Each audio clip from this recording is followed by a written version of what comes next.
So once they've decided their university, what's the application process like? Yes. So, I mean, once you've decided your universities, you got to go on their websites and just check the requirements as to what are the documents they require. Because every university has a different set of requirements. I mean, most of them are common. They might just have one or two that differ. So we'll just go on to list the common ones. The first one is letter of recommendations. Now you need to get at least 5 letter of recommendations from your faculty in the college that you study. 5 should be more than 5 should be more than most colleges just want 3, but be on the safe side and get 5. And as far as possible, just make sure that the LOR, the letter of recommendation, has the letterhead of the college of the place where you study. That's right. The next thing that you want is transcripts, which is very important. Transcripts are your mark sheets, like accumulated version, right from year 1 to year 3 or year 4, depending on when you apply. But yeah, so another thing is, now if you're going to apply in your 3rd year, which most students do, you're going to only get your transcripts till Sem 6. And universities understand this. They know that you're currently studying and you're applying at the same time, so they know that you won't be able to provide the transcripts for the last 2 semesters. They know that, so it's fine.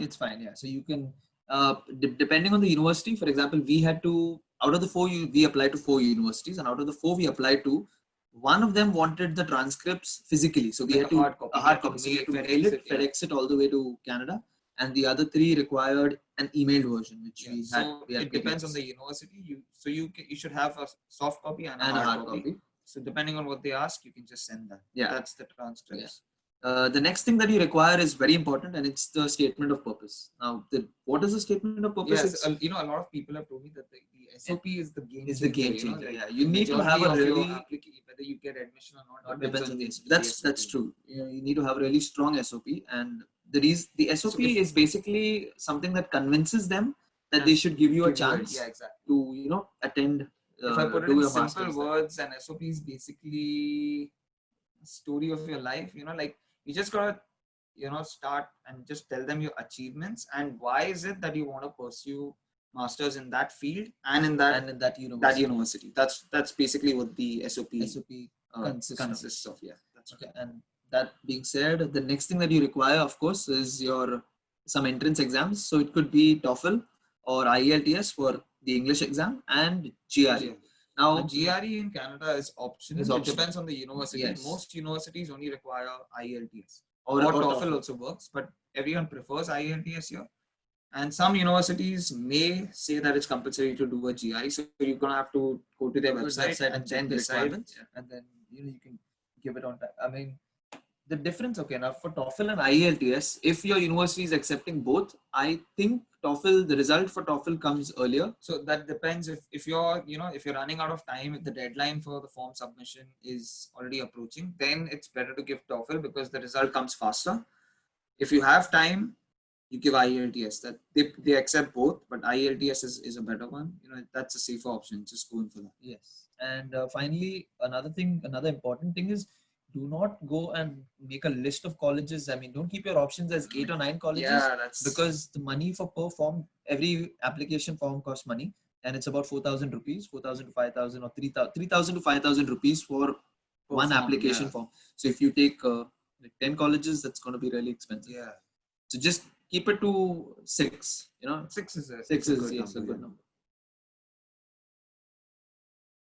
Right. So now that you've applied to a college, you finished the college applications. Now, how do you get along with the visa? Yes. So once you apply to the universities, you are bound to hear back from them, maybe in 2 weeks or 3 weeks, or sometimes it takes up to a month. Yeah. But once you hear back, you hear from them. If you're accepted, they will send you something known as an offer letter. Now, if you apply after 4 years of engineering, you will get a normal offer letter. But if you apply in your 3rd year of engineering, which is only 6 sems, they will send you something known as a conditional offer letter. Now, the condition is that you pass your remaining 2 sems. If it's like, just because you got admission using 6 sems, that doesn't mean you just play the fool for your 7th and 8th and don't. So they give you a condition saying you got to pass your last 2 sems with a certain grade. You have to be above that grade, and that's when they'll accept you. Yes. So once you get your offer letter, you can start your visa application. Now, I would recommend that you go to a consultant for the visa application process, because there are quite a few documents. There's a lot of documents required. Another thing is, every time there are small changes that are made to the visa application process, and which previous students may not be familiar with. So it's better to go to a consultant, because they know what's the changes. Yeah. So we went to IDP, and they were really helpful. When it came to the visa work, and also they don't charge a fee. So it's I think that's best. Yeah, that's best. I mean, what more would you want? It was free. So yeah, so I mean, we're just going to list a few of the few documents that we think that are important for the. So the first one was the offer letter that you have to submit to the visa office. The second is medicals. Now the visa office has designated medical clinics. You can find them online, or you can ask your consultant. You go to the medical office, get your medicals done, and the report is directly sent. It's directly sent. Yeah. You don't get you just get like a receipt saying, okay, you've done your medicals, and that's all you have to show, because the record goes directly to the embassy. Yeah. The next thing you require is the fee receipt. Now, this is important. You have to, once you get the offer letter, they will want you to pay the fees for 1 year. So you have to pay the fees for 1 year, and send them, get the fee. Once you get the fee receipt, that is what you have to submit to the embassy, the visa office. But I remember we faced a little problem when it came to this. I'll tell you why. It's because we started now. Generally, what happens is there are 2 intakes for every university. There's the fall intake and there's the winter intake. So the fall intake is September, and the winter intake is January. We applied for the winter intake, which is January. Now, an academic year in Canada starts from September and ends in September. So that is considered 1 year, from September to September. And if you start in January, that's half a year, January to September. So when they charge you for 1 year, it will be from September to September. And if you start in Jan, they'll charge you for half a year. But the visa application clearly says you need to show a fee receipt of 1 year. So in that case, they'll be like, no, you've got to show us a 1 year receipt. You've got a half year receipt. We can't. So you have to send an email to the university, and they will send you an email back saying that, they will send you an email saying that we are fine with you paying half the year fees, and so basically they'll send you a letter saying that we are okay with half the fees, and because the fees is going to change next year and they can't predict it. So that letter has to be submitted along with your other documents to the visa office, and then you'll get that one part. The next thing is you have to submit your entrance exam marks, whether it was GRE, TOEFL, or IELTS. You have to submit those. Another important thing that you have to do is something called as the GIC account. It's guaranteed. It's guaranteed. Yes, that's what it stands for. So, and it's like, to make things clear, what is the GIC or what is a guaranteed income certificate? You have to send some money to Canada. I mean, you will have to transfer it to the school or to the not to the school. You have an account over here. Yes, an account. You'll have to. Maybe ICICI Bank does it, or Scotia Bank. That is here. There's a bank called Scotia Bank. You can either open an account here in Scotia Bank or ICICI Bank, which is connected to the Indian ICICI Bank. So once you open an account, you can do that online. You have to transfer money from India to that account before you can come to Canada. The reason you have to do that is when you come to Canada, if by any chance you don't have a job, a part-time job, the bank is going to give you a certain amount of money every month for survival. That's why it's called guaranteed. GIC is basically like a fixed deposit. Like every month you will get some amount from the bank to survival, basically. But that will only last you for 1 year. 1 year. So you have got to look out for. We'll get to that later in the next aspects about the job.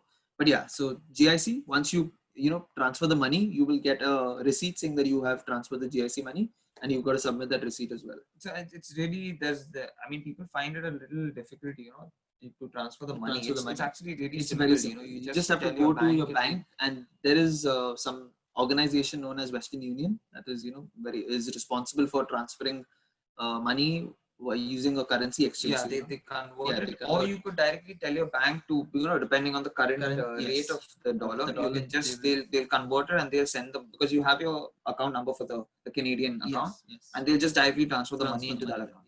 The same thing has to be done for your college fees. Mostly I think most of the universities here have a tie-up with Western Union. So I think we had done it through ICICI. So you go to ICICI, you put your college fees into, there's a pool, you put it in the pool, that gets sent to Western Union. Western Union will directly send it to your respective university's account. So that's how you pay your university fee. So that's the GIC. And yes, another thing, the visa, to get a visa, it's also required that you show finances in your account. Now you have to show that you have money to pay the next year's fees also. as well. Yeah. So in other words, you have to pay 1 year fees to the university and show and have the next year's fees as so well that in they your know account. that okay, like He's not. Yeah. he will be able to He will pay be. it, Yes, he will be able to pay it. So that's and there are few other things where you can show to it basically to convince adds up, them. yeah, To convince them. That's that your consultant will will tell you. that. And yes, the last thing and the most important thing is the visa SOP. Now that is different from your SOP, is from the SOP that you submit to your university. So I mean, I think it's basically smaller. Yes, it's smaller, and you don't have to really. It's not about why you want to. It's like why you want to study in are not Canada. important. It's Why you want to study basically. that field or masters in Canada. So it's again a game of convincing them. You just have to convince them that you want to do it over there in Canada. So yeah, these are basically what you require, and then there may be a few here and there depending on every year. They add a few documents or they remove a few documents. Another important aspect of the SOP, which people should mention, Yeah, is that at least our consultant told us this. She was like, when you're putting your SOP for the visa, make sure you mention that you're going to come back to India after you finish your, even though you don't want to, just mention that you're going to come back to after you'll come to work in India. That's it. That's all you have to say. So yeah, that's an important thing. That's all. So how long do you think it takes, to get a visa? It depends. I'll tell you why it depends, but we got our visa in 1 month. Now, the thing is, when you go and submit your visa, when you go and submit the documents, there are two categories to apply into. One is your general category, and one is a student direct That's category. called STS. I think, yeah. That's especially for students, and you get your visa faster. Now, the thing is, why we didn't apply in the STS category because, first of all, we had the problem of the fee receipt where we had to pay only half a year fees. Although the universities sent us a letter back saying that we are fine with you paying half the year's fees. Our consultant didn't want to risk it. Yeah, don't take a chance. Yes. Just send it through the general category. So we went for the general category and we got it within the month, which is So another thing to estimate the time. How do you try and estimate how long it's going to take? It depends. Now there are two offices in India. One is the Delhi office and the Bangalore office. So the moment you go to, say, if you're in Mumbai, when you go to the office to submit your documents, the documents are sent to Delhi or Bangalore. Now, if the documents go to Delhi, it's going to take longer for you to get your visa, and if it goes to Bangalore, it's faster. But how do you come to know it when you submit your documents after I think a week? You get an email saying that they have received and it's under process. So, and right at the bottom, they tell you if it's in Bangalore, they'll say from the Bangalore team, or they'll say from the Delhi team. So that's how you come to know where your papers have gone. And then you can, because ours went to Bangalore and we got it within a month. Yeah. So Delhi will take maybe a month and a half or 2 at the max. Yeah. I don't think it should take 2, maybe 1.5 months. Yeah. Sometimes it comes fast. Okay.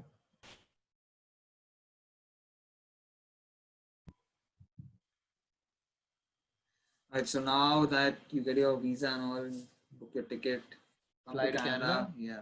Now, what can you expect? What do you expect? Yeah. So the first thing, okay, let's go to the important aspect, the weather. This is what everyone talks about. That's the main thing. Now, I mean, whatever you've heard of, what is the weather like over here? Like, what are the seasons here? So there is summer, there is autumn, there is winter, and there is spring. Now, if you don't know what is what, I'll just tell you. Summer and winter, I'm sure you know. Autumn is when the leaves wilt, they fall. Yeah, the leaves fall and the trees are bare. And spring is when the flowers bloom again. Yeah. So they don't. Canada doesn't exactly have monsoons. They do have like very, very light showers, what we call drizzles in Bombay. That's what they have. That's it. It's not heavy showers. Now, the important aspect is that winter lasts for a really long time, and summer lasts for a very, very short. Summer, to give you an idea, summer would last for maybe like 4 to 5 months. That's it. Remaining everything else, the temperature will be cold. Yes. So winter is going to be longer than summer.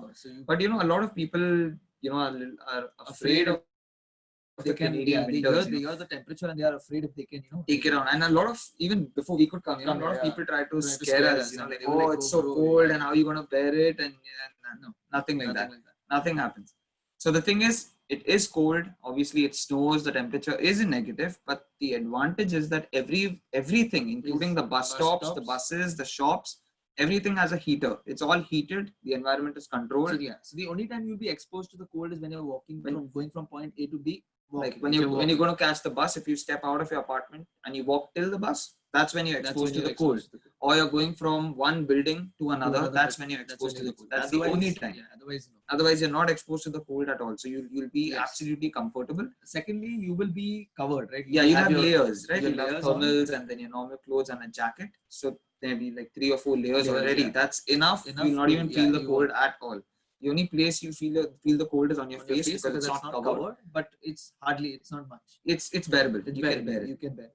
So so that's busting. And a lot of people have a question about where should I buy yes from? This is important. Just when you're coming to Canada, we would suggest that buy all your clothing from Canada. Here. Why? Because the clothing made over here is certified for the Canadian weather. It's a Canadian grade clothing. So just buy one jacket. That's if you just buy one jacket from maybe if you're coming in the winter, just buy one jacket when you're coming, and you can buy the rest of your clothing from it. And the same thing. When I would talk about utensils, about all the other things. Now another aspect is people are worried. I know, a lot of students carry pressure cookers. Right? You don't need to carry Indian. You don't need to carry pressure cookers. I think you get them here. Everything you get here, and there are one thing about Canada is they have a lot of sales. You have like a winter sale, summer sale, spring sale, and autumn sale. So you get things cheap. Plus, if you're a student, you get student discounts when you show them your ID card. So there are a lot of things that you can buy here. You don't have to pick up everything from India. Another thing is people, sometimes students are worried about the food because they hear that the food over here is bland. And then even I had this question as well. Is Indian food readily available? Are the spices, the masalas available here, or do I have to change my diet, or get some from India? How does it work? So spices are available, readily available a lot everywhere. You get all the spices, like A to Z, everything, even the rarest spices you get them here. And the food, yes, there are a lot of Indian restaurants. Yes, the quality of the food would not taste authentically like India, but it is close. It is pretty close. So, something's better than nothing. If you don't get Indian food, this is what you're going to have to make do with. Other than Indian food, you get every other type of cuisine, right from Italian to Mexican, even American, Canadian. And that brings us to a really important part of the life in Toronto or Canada as a whole. It's diversity. Now, Toronto is one of the most diverse cities in the world. Because you have students coming from all over the world, all over the world. Like you just name the nationality, you'll find it. In fact, if you go on Google Maps and you zoom in on the map of Toronto, you'll see there are areas, neighborhoods. Like you have Little India, it's like a neighborhood. Then you have Little Portugal, you have Little Italy, you have Koreatown, Chinatown. So there are these neighborhoods, and you find people of all nationalities and ethnicities. So if that's another so if you want to have Greek food, you go there. You want to have some other food, you go there. You can so the advantage of diversity is you get to eat a variety of foods, you get to meet a variety of people, you get to experience a variety of cultures. That's very important. Another important point that I would like to stress on, and this is what I was advised before coming here. When you come here, you will see a lot of Indians. There are a lot of Indians. Yes, you will. Oh my God. You'll see a lot of Indians hanging out with Indians, forming their Indian groups. Not only Indians. You'll see groups of Asians walking together, groups of Indians going together, or groups of black people. See, I get that you are comfortable with people of your own, country, but my advice to you would be: when you're coming here, you should focus on making contacts because those are going to be useful for you later on in your life. So don't huddle together with Indians. Do make friends with Indians because they help you out. Certain things they understand, they can connect. That's good. But at the same time, mingle around with other people. Mingle around with everyone, any nationality. It doesn't matter. Just mingle, meet, make friends, learn, make friends. Because try and adapt to the culture that is here. If you're going to be staying here, maybe not permanently. If you're going to spend the next 2 years here, you make the most of it. Just adapt to the culture, see how their culture is. Don't try to impose your culture onto them. Adapt their culture. It's a beautiful blend of how different cultures merge over here. Yes. So just try and Yes. you merge as well. And to talk about the city, it's very clean. It's very organized. Very clean, like very peaceful. Someone talking about Bombay, we all know how it is. Yeah, we know how it is. So clean over it's here. very clean. And the pollution levels are really less for those coming from Delhi. Very less, very good over here. And Canadians, really peaceful and beautiful people. They will so polite. So polite that you guys must have seen the memes on online. Like if you dash if you dash into a Canadian, he'll say sorry. That is true. That happens, yes. They actually do. They apologize. They're very sweet. Sweet people. A tip that I would like to give you guys is, don't be afraid to ask help from any person over here. They're very helpful. Like if you're searching for a bus stop or you're searching for a particular place, you can just ask. You can, if you don't know, just tell them, look, I'm new here. I don't know. Please help me. And they will help you. They're very polite people. They will definitely help you. Yes. Another important aspect that we want to talk about, something that, has made headlines is racism. Now we're not going to behave like it doesn't exist. Yes, it does exist. It is there everywhere. There's racism in India as well. We know that. Yeah. So, but the thing about Canada is, compared to the States, compared to America, the racism here is so very less. And that's because of the diversity. The racism is really less. We've never experienced racism. No. Because it's so diverse, like there is no place for racism, because, it's not like there's one group of people and everyone else is white. No, it's mixed. So the diversity is very high. Racism is less. And another thing that we want to talk about is the response. So the emergency response over here. Now this is a really important thing, because tomorrow if something happens to you, we all know how it is in Bombay. I had this fear, I was like, what if I can't take the cold, and what if I get hypothermia and I just fall on the street, and then how long is the ambulance going to take? But no, the emergency response here is the fastest. There was an emergency in my apartment, in my building, and the fire brigade and the police reached here within 2 minutes. Literally within 2 minutes. Really fast. And it's like it's all based on the rule system over here. It's all based, when you hear sirens, the traffic literally splits apart. So emergency response, if you ever face any health issues or something, you can't breathe, something, 911, they'll just help. So you don't have to worry. It's pretty safe. Obviously, there are certain areas in every city that you should avoid. Yes. But otherwise it's safe. Even in the night, it's safe. You have transport running 24/7. So and it's very organized. You don't have to. I mean, you can use cash or bills that they call bills here, but they have transport public transport has cards. So you just tap the card, they deduct the common card. It's in all the vehicles. You board the train, you tap the card. You board the bus, you tap the card. So it's pretty organized. Very organized. Plus you have Uber, you have taxis over here. Yes. So if you don't want to take public transport, you can just call an Uber. But as students, I would recommend use public transport, because Ubers are a bit expensive. Public transport, you get, as students, you get a discount. So that's the next thing I want to talk about, is the facilities for students. What are the advantages? There are many advantages. First of all, there are a lot of places that give you a student discount, whether it is buying utensils or you're buying electronics, maybe a laptop or a phone.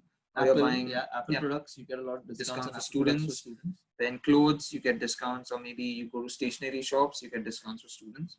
So that's one thing. Another thing is health insurance. Now the health insurance depends on your university. It depends what they're giving you, but there are a lot of benefits for students, because you're studying and you're a student, you don't have enough money, so they give you good health insurance cover. Yes. Another thing is what else? Oh yes, another important thing: part-time jobs.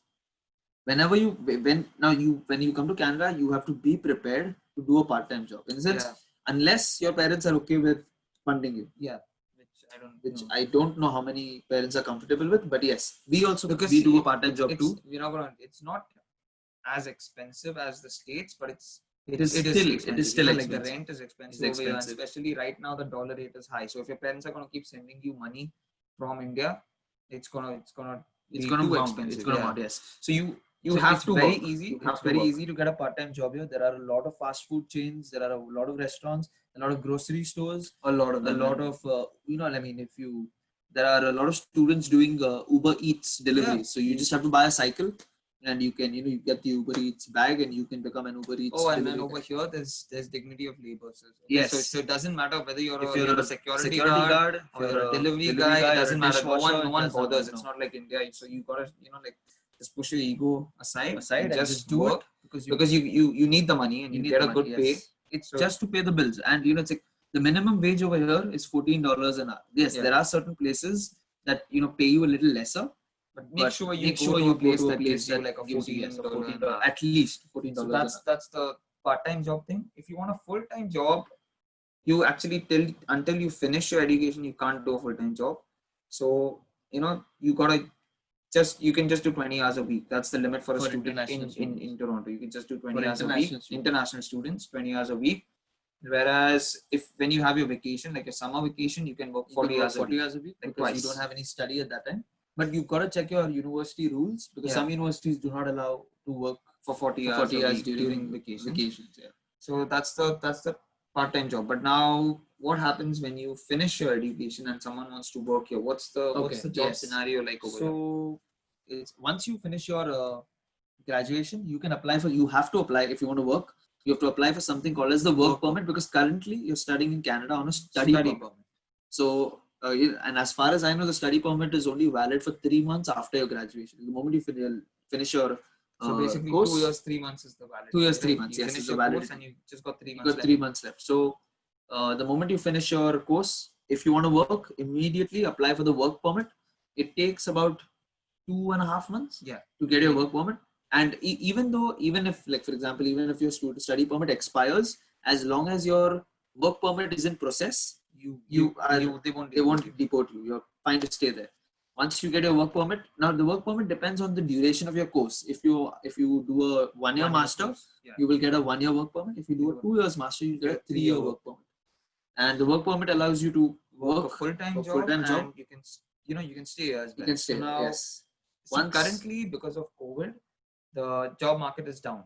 Like, it's a little difficult right now to get a job in any field, because of any country. Yeah, and rather than any country. Yeah. So right now it's a little down, but not considering COVID in general, Toronto is home to a huge number of startup companies, and there are pretty good top companies as well. Yeah. But as freshers, as when you just graduate and you don't have any work experience, the best place to get a job is a startup. And there are a lot of startups. The reason to do that is because they're not going to, like, for example, we are electronic engineers.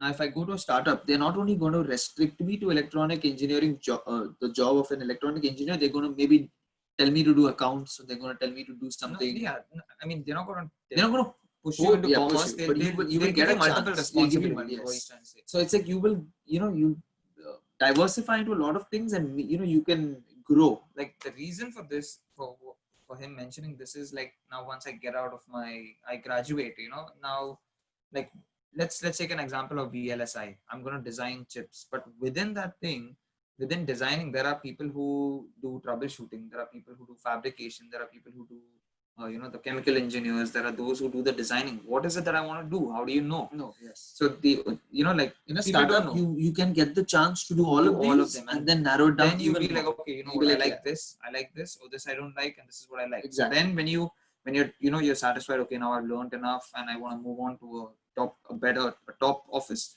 So you apply to a top industry, and that's when you can tell them, like, what you want to do. Like, this is the job I want to do. So you can just apply for it. That's the advantage of working in a startup. So I'd say it's not that difficult, getting a job. Yeah. Another important aspect while searching for a job is contacts.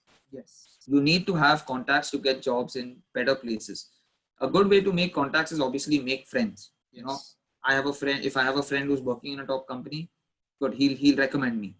If I have another friend who's working in another company, he'll recommend. That's one thing. Second thing is maintain a very good rapport with your professors. Yes. Because they know industry professionals, and some professors, then most of the professors are actually industry professionals. So they will give you a letter of recommendation, and you can get into good companies. And a third way is, most universities have something called as a job fair, where different companies come, and they give you their brochures, and they tell you, okay, this is what we're looking for. What you can do is you can show them your resume. You don't have to apply for a job. Just tell them that just try and make a good rapport with the representative. Yes, you can ask him, how strong is my resume? Where do I need to build it? What direction do I need to take? They will advise you, and then it's your choice if you want to take the advice or not. So you can do that too. Yep. So that's about the job. And yes, after you get your work permit, you've got to wait for a few years. I think maybe 3 years. Or 2 years. I'm not really sure. I'm not really sure because it varies. It varies, yes. So you have to apply for your PR. PR stands for permanent residency. So it allows you to stay. As you are a permanent resident of Canada. You're not a citizen. You're a permanent resident. And then after a few years, you can apply for citizenship. Now, citizenship means you will have to give up your Indian citizenship. Yeah, because they don't offer dual citizenship. India doesn't offer it. So yeah. But I mean, not to dishearten. No, yeah. No. There is something known as an OCI card, which is an overseas citizen of India. You can apply for that and you get the card. That's for later on. That's for later on. Yes. Another important thing I want to emphasize on, especially right now, a lot of people have asked me, like, how have you guys dealt with the COVID situation? How is it in Canada? Let me, talk about this. So one thing about Canada is, since everything is so organized and, there's no chaos, nothing, Canada has made sure that, every time someone exits a building or enters public transport, you definitely have to wear a mask. Yes. Otherwise, you're going to get a fine. And law is very strict over here. So, and there are sanitizers everywhere, like every shop, every restaurant, even the buses, everything is equipped with a sanitizer. So you can just sanitize your hands. Third thing is, the most important thing was when the pandemic had just started and all cities went into lockdown. People who had part-time jobs were laid off because, everything was shutting down. And the Canadian government was so kind, they literally gave everyone, whether the person was an immigrant or a citizen, anybody, they gave each and every person who was unemployed $2,000 a month for their survival, like rent, groceries, everything, $2,000 for that. And it's still happening up till now. If you're still unemployed, they're still giving you $2,000 a month, and they've extended it for another 4 weeks. Whereas on the other hand, I think the states, the states just give, like, I heard they give $1,200, and that was a one-time thing. I mean, like, how do you survive on that kind of thing? So that's why I think we're so fortunate to have come to Canada. Like they actually look after you and they actually care for you and they take care of you. So that's the best part about Canada.